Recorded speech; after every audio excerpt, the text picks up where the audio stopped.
It is finished.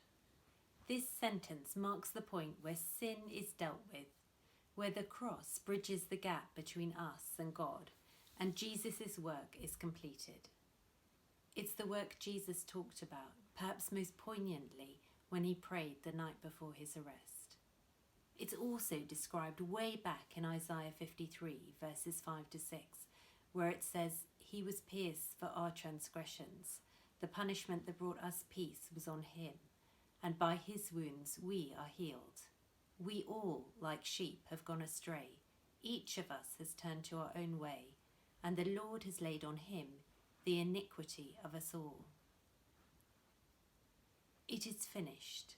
This sentence also marks a major turning point from the Old Testament laws, where it was all about strict adherence to the law and about specific offerings.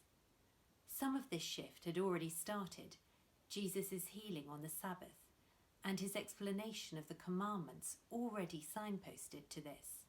But at this point, Jesus opens the way between us and God.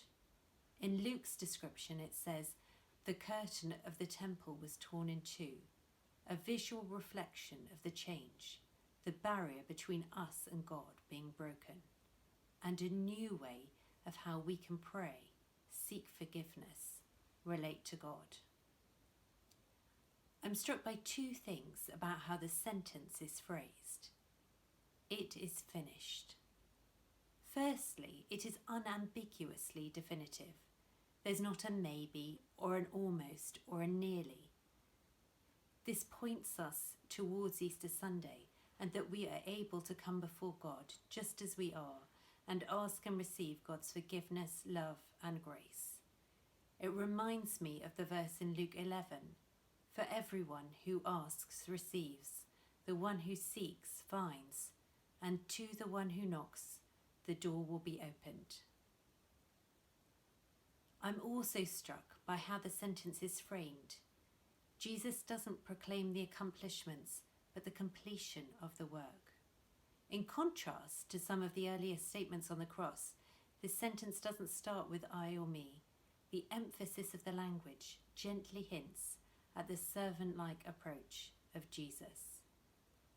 So as we look ahead to Easter Sunday, the verse in Micah 6:8 stands out as we meditate on Christ's humility. And what does the Lord require of you? To act justly, and to love mercy, and to walk humbly with your God.